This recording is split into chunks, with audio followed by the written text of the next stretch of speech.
part ça va. Alors c'est moi qui vais vous partager cette méditation ce matin. J'espère que vous avez bien dormi.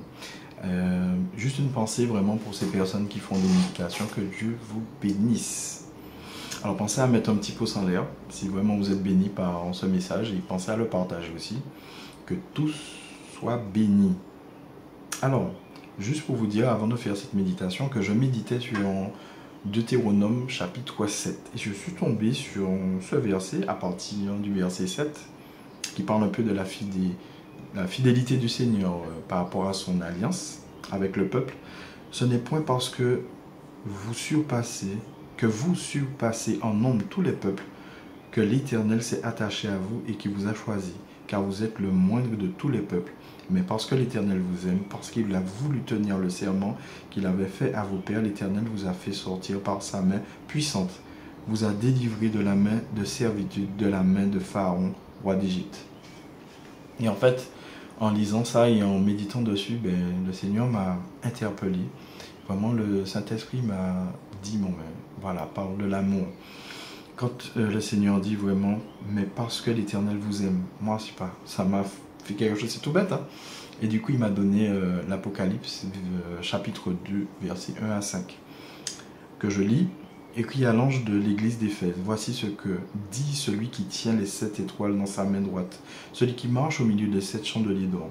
Je connais tes œuvres, ton travail et ta persévérance. Je sais que tu ne peux supporter les méchants, que tu as éprouvé ceux qui se disent apôtres et qui ne le sont pas, et que tu les as trouvés menteurs, que tu as de la persévérance, que tu as souffert à cause de mon nom et que tu ne t'es point lassé. Mais ce que j'ai contre toi, c'est que tu as abandonné ton premier amour. Prions. Père éternel, Dieu tout-puissant, Dieu d'amour, merci Seigneur encore pour ce matin. Nous voulons encore te bénir, Seigneur, et parle-nous à travers ta parole, Seigneur, que nous soyons bénis, enseignés, Seigneur, par ton Saint-Esprit. Alors sois béni encore, Seigneur, vraiment, toute louange, toute adoration te revient, dans le nom de Jésus-Christ. Amen. Donc le titre de la méditation ce matin est « Ton premier amour ». Alors on peut voir que le Seigneur vraiment nous bénit en disant que... Enfin, nous bénit. L'Église, par rapport au texte, le Seigneur bénit vraiment ce que l'Église fait. Donc, il voit bien qu'il connaît les œuvres, il voit bien ce qu'ils font et plutôt bien au niveau de ses œuvres, au niveau du travail, de la persévérance, de la patience qu'ils ont aussi, et qu'ils ne supportent pas les méchants. Il dit aussi que tu as même démasqué des gens qui se faisaient passer pour des apôtres, et qu'ils ont été même patients dans l'affliction pour le Seigneur et que tu ne t'es pas lassé. Alors, j'ai essayé de mettre ça vraiment à notre église. C'est un exemple. Que le Seigneur vient, il nous dit, super les gars, vous faites du bon boulot. Je crois que, supposons que ça soit moi, par exemple, pour les jeunes ou pour les hommes, vraiment Pascal, je crois que tu fais des choses intéressantes. Je vois que malgré malgré des difficultés, tu es là, tu fais, tu bénis les hommes, tu bénis les jeunes. Je donne un exemple encore, supposons qu'il parle au pasteur. Pasteur, voilà, je vois que voilà, il y a tes prédications, voilà, je vois que tu emmènes le peuple sur le droit chemin, etc., etc., etc. Mais la phrase qui frappe, c'est celle qui suit. Mais ce que j'ai contre toi, c'est que tu as abandonné ton premier amour. Oh là là, pourquoi le Seigneur dit ça? Juste avant, le Seigneur dit, mais ça a bon ça votre café, les gars. Ton ministère, vos ministères sont top. Vous faites ceci, vous faites cela. Gloire à Dieu. Ben non, il dit, mais ce que j'ai contre toi, c'est que tu as abandonné ton premier amour. Alors, moi j'ai cherché ce que c'est un premier amour. On va dire, voilà, dans la vraie vie, voilà, on ne va pas rentrer encore dans le spirituel, mais ce que c'est ton premier amour. Alors, j'ai trouvé plusieurs choses. Quand tu as ton premier amour, tu ne penses à rien d'autre que cette personne. Tu n'as pas besoin de parler pour comprendre cette personne. Vous vous sentez bien avec cette personne. On peut être soi-même avec cette personne. Il n'y a pas de cachotterie entre vous. Cette personne est ta priorité. Et vous êtes la priorité de la personne. Et cette personne s'est calmée certaines situations. elle comprend l'importance de votre famille. Cette personne sait ce qui est important pour vous. Vous aimez cette personne comme il ou elle est. Il n'y a pas assez de mots pour lui dire je t'aime à cette personne. Vous n'avez jamais autant ri avec cette personne. En tout cas, vous n'avez jamais autant ri tout court. Ri tout court. Vous êtes fan de cette personne. Vous êtes amoureux ou amoureuse de cette personne.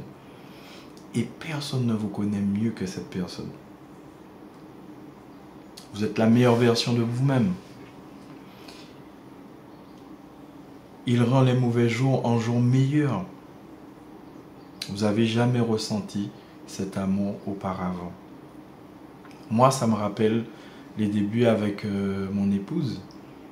Vraiment, on passait beaucoup de temps au téléphone. On passait du temps ensemble. Moi, je l'amenais à l'aéroport pour voir les avions. Enfin bref, on faisait beaucoup de choses. Des fois, elle me demandait d'aller chez sa tante à Rivière-Pilote, sachant qu'on habite à Fort-de-France. Donc il y a une trotte. Mais on le faisait sans broncher, sans condition, sans rien. On avait aussi des petits papillons dans le ventre quand on aime cette personne, au tout début.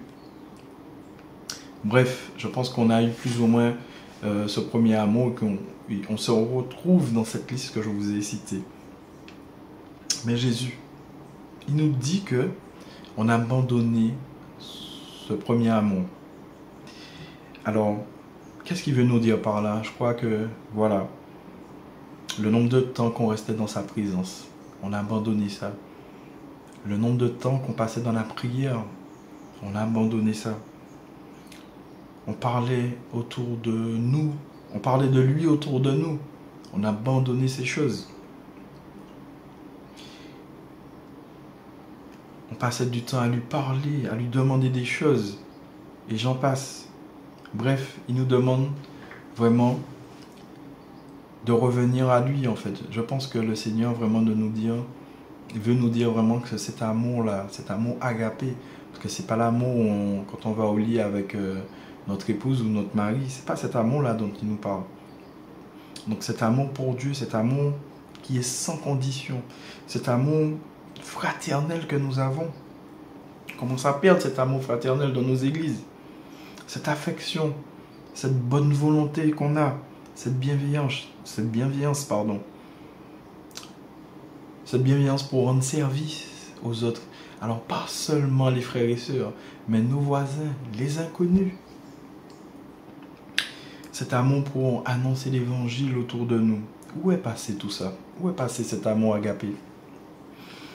Alors, quelque chose m'est venu, ce verset-là aussi, 1 Corinthiens 13. Je ne vais peut-être pas tout lire, mais quand je parlais les langues des hommes et des anges, si je n'ai pas la charité, je suis un airain qui résonne, ou une cymbale qui retentit. Et quand j'aurai le don de prophétie, la science de tous les mystères et de toute la connaissance, quand j'aurai même toute la foi jusqu'à transporter des montagnes, si je n'ai pas la charité, je ne suis rien. Comprenons que la charité là qu'on parle, c'est vraiment l'amour. Quand je distribuais tous mes biens pour la nourriture des pauvres, quand je livrerai même mon corps pour être brûlé, si je n'ai pas la charité, si je n'ai pas l'amour, cela me sert de rien. La charité est patiente, donc l'amour est patient. Elle est pleine de bonté. La charité n'est point envieuse. La charité ne s'envante point et ne s'enfle point d'orgueil. Bref, je ne vais pas tout lire, pensez à lire vraiment chez vous.